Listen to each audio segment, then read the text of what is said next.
শুধু একটু হালকা লাগছে, জানো, পালকের চেয়েও হালকা। মনে হচ্ছে আমি যেন ভেসে ভেসে কোথায় চলে যাচ্ছি। বাবু, তুমি চিন্তা করো না বাবা, আজকের এই দিনটা আমার জীবনে না এলে আমার অনেক কিছু অপূর্ণ রয়ে যেত। অনেক অপূর্ণতা নিয়ে আমাকে পৃথিবী ছেড়ে চলে যেতে হতো বাবা। তোমার এই উপহার মৃত্যুর এক অনন্ত অন্ধকারের মধ্যে আমাকে একবারের জন্য বাঁচিয়ে দিয়েছে বাবা। গভীর অন্ধকারের মধ্যে আমাকে আলোর মধ্যে এনে ফেলেছে। থ্যাংক ইউ বাবা, thank you so much. Thank you.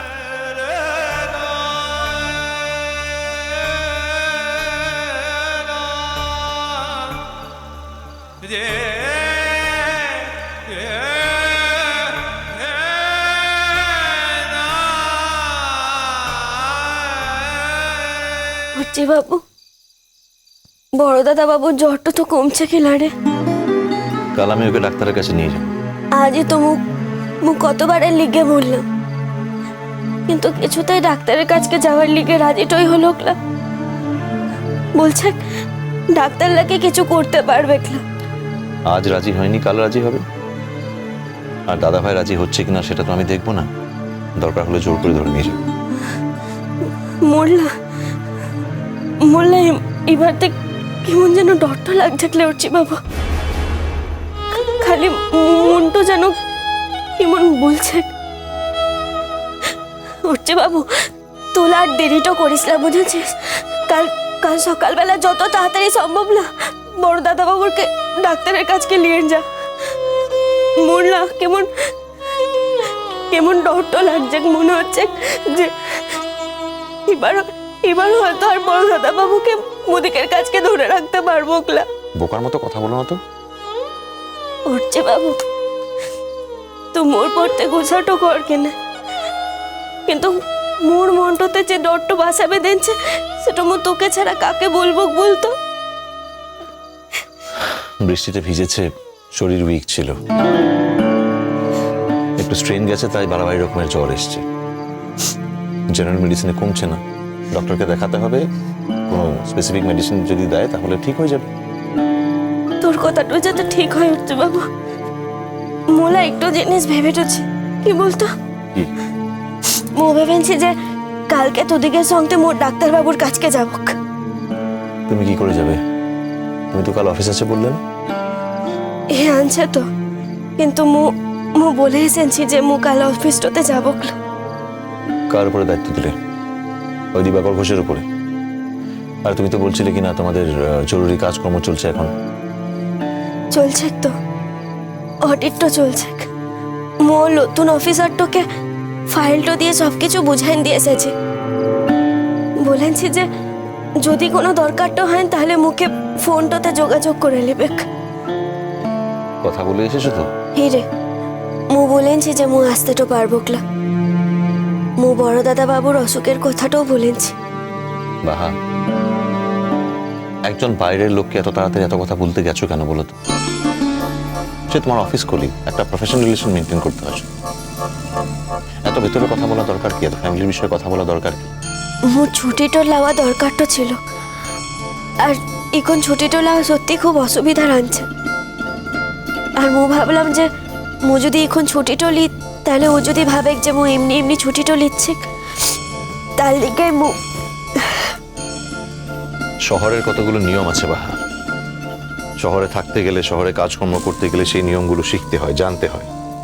আর তুমি এখনো সেই নাগরিক নিয়মগুলো শিখতে পারলে না। দেখো, সব নিয়ম কিন্তু মানুষে প্রয়োগ করার জন্য শেখে না, জানার জন্য শেখে, প্রয়োজনে প্রয়োগ করে। আর তোমরা তো কলিগ, ও তো তোমার বস নয়। ও তোমার কথায় কি ভাবলো তোমার তাতে কি আসে যায় বলো তো? মু তো ওকে মিছা কথাটা কিছু বলি নাই। তোমার সঙ্গে না আমার মানে বেসিক বোঝাপড়ায় গন্ডগোল আছে, কি বলবো। আমি তো একবারও বলিনি তুমি মিথ্যে কথা বলছো। আমি শুধু বলতে চাইছি যে সব কথা সবাইকে বলার প্রয়োজনটা কোথায়। যখন অফিসে কাজ করছো তাদের সঙ্গে সবসময় একটা প্রফেশনাল রিলেশন রাখবে, সব কথা বলবে না। তা না হলে দেখবে একদিন তারাই তোমাকে এক্সপ্লয়েট করছে, টেকেন ফর গ্রান্টেড করছে। করছি বাবু, মোর অফিসটাতে একটু আলাদা নিয়মটা তৈরি করেছি, আর সকলকার নিয়মটা তো একরকমই হয় লাবল। মো যাতে কমফর্টেবল মোর কাজকে সেটাই লিও।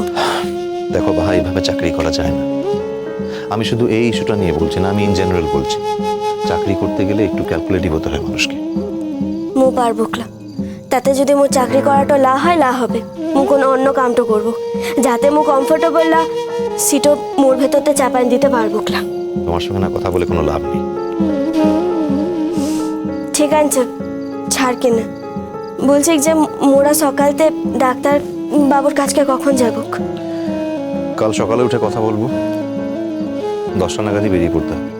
ঠিক আছে, তাহলে মো 10টার ভেতরতে রেডি হয়ে থাকবো। জানিস তো হচ্ছে বাবু, ও দিদিমণি টোলা আর সত্যি সত্যি খুব ভয়টা পেন যেছিল, আর ওকে দেখে মু আরো বেশি ডরটা পেন যাচ্ছে। এত চিন্তা করো না বাবা, দাদা ভাইয়ের কিচ্ছু হবে না, আমি তো বলছি। এত তাড়াতাড়ি দাদা ভাই আমাদের ছেড়ে চলে যেতেই পারে না। আরে জীবনে কিছু তো ভালো কাজ করেছি, তার এটুকু দাম পাবো না?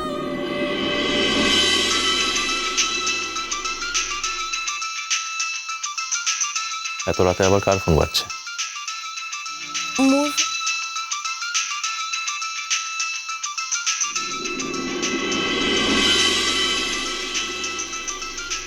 কার ফোন? হ্যাঁ, ও দিবাকর ঘোষ।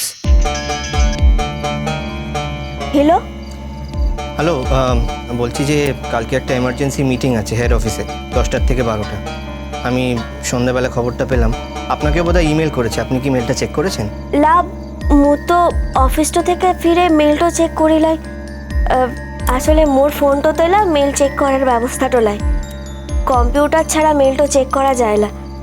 আর কাল মু তো ছুটিটা লিয়েছি, তার লিগে মেলটা চেক করিলাই। ওহো, কিন্তু কালকে আপনি মিটিংটা অ্যাটেন্ড করলে খুব ভালো হতো। আমি অ্যাকচুয়ালি সেই জন্যই আপনাকে ফোন করলাম। আমি সন্ধ্যাবেলা একটা নাটক দেখতে গেছিলাম, তারপরে কিছু বন্ধুর সঙ্গে দেখা হয়ে গেল, তারা জোর করে বাড়িতে নিয়ে গেল। তাই আমি এক্ষুনি বাড়িতে ফিরেছি আর ফিরে আপনাকে ফোন করছি। হোপফুলি আপনি ঘুমিয়ে পড়েননি। লালা, মু এখনো ঘুমাইলাই, কিন্তু মু তো কাল যেতে তো পারবো ক্লাম, মু তো ছুটিটা লিয়েছি।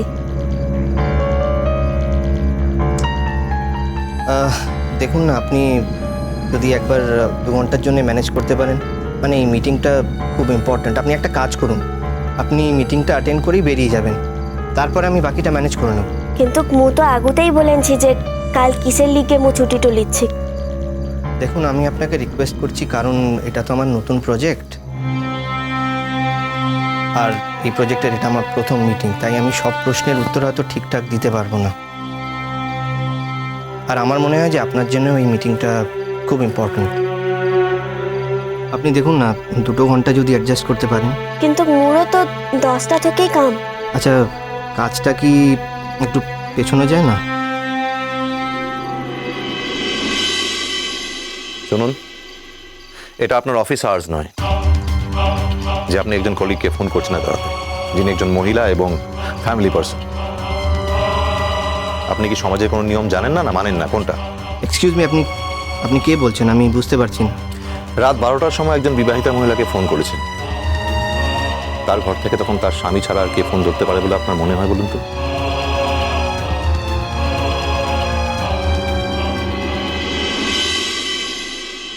এই মুহূর্তে আপনি ফোনটা কেড়ে নিয়ে আমার সঙ্গে যে অসভ্যতামিটা করলেন, তার জন্য কিন্তু আমি অফিসিয়ালি কমপ্লেন করতে পারি। তাতে আপনার কি ক্ষতি হবে কি হবে না সেটা আমি জানি না, কিন্তু আপনার বউয়ের ক্যারিয়ারটা নষ্ট হয়ে যেতে পারে, এটা মাথায় রাখবেন যে আমি কি স্টেপ নিতে পারি। Is that clear? You shut up. কাকে কি বলছেন একটু ভেবে বলবেন। Hello hello. মিষ্টি কুটুম মিষ্টি কুটুম মিষ্টি কুটুম।